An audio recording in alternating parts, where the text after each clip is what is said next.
कि बहुआ के मौसी कन से भैया तोरे दे मोरे।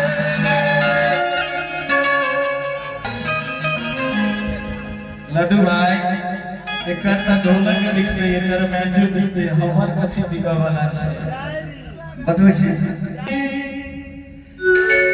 जितेंद्र भैया तेरे दे मोरे।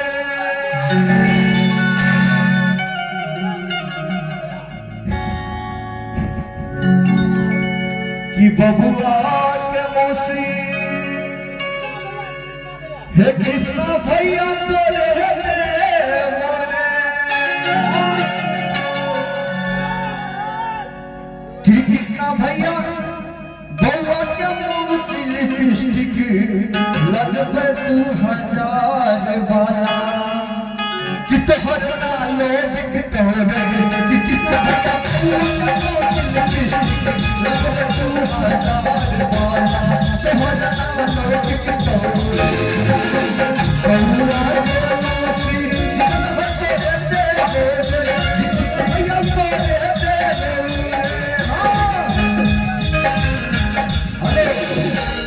कि बबुआ के मौसी ये जितेंद्र भैया तोरे दे मोरे। कि जितेंद्र भैया अरे तोरे दे मोरे। कि जितेंद्र भैया बबुआ के मौसी पीने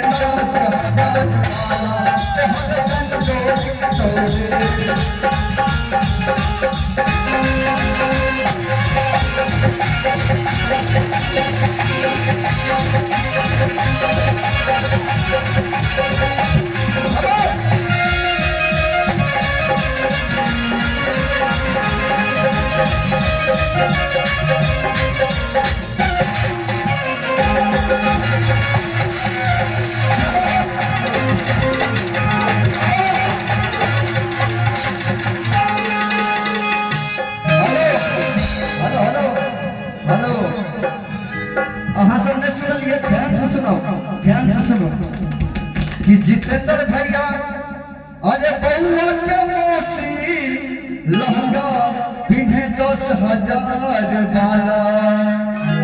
कि तोहर डंचो बिकतोरे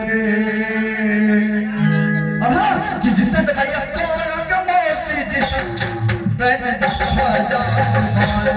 तोहर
लड्डू भाई एक ढोलक लिख के एकर मैंजू दे हमर कथि दिखा वाला छे बतबै छी कि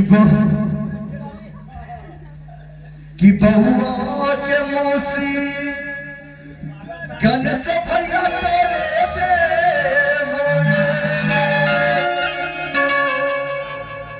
कि गन से भैया तेरे दे कि गन से भैया बहुआ के मौसी श्रृंगार करे 20,000 वाला तोहर कलाकारी छुटतो रे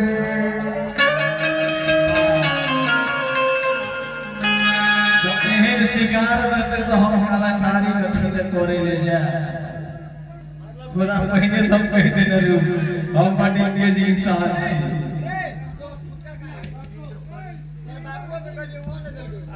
सही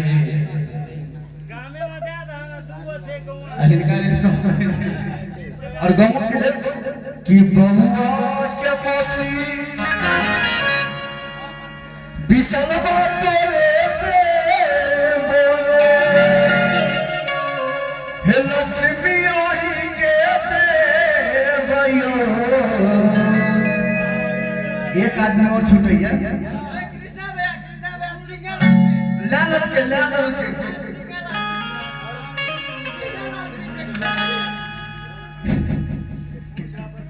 कि बहुआ के मौसी रंधिर भैया तोरे दे हे गमछा वाला कि छोटा वाला तोरे दे कि बहुआ के मौसी गोयल बबुआही के दे भयो हे गोयल बबुआही के दे भयो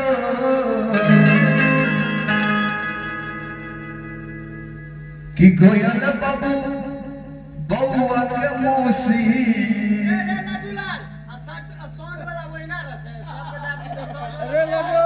कि बउआ के मौसी हे सोने वाला तेरे दे मोरे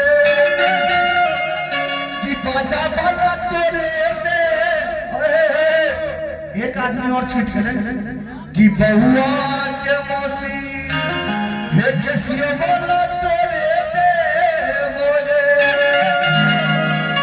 हे बाजा वाला तेरे दे मोरे कि बाजा वाला बउआ के मौसी लगा बजा तो हम जी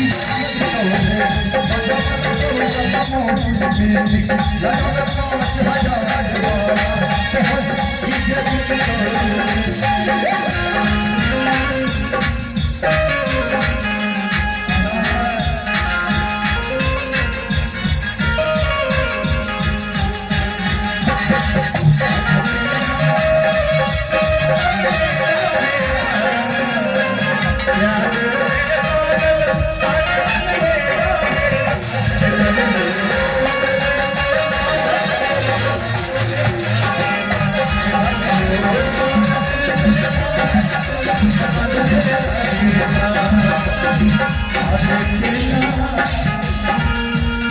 哎。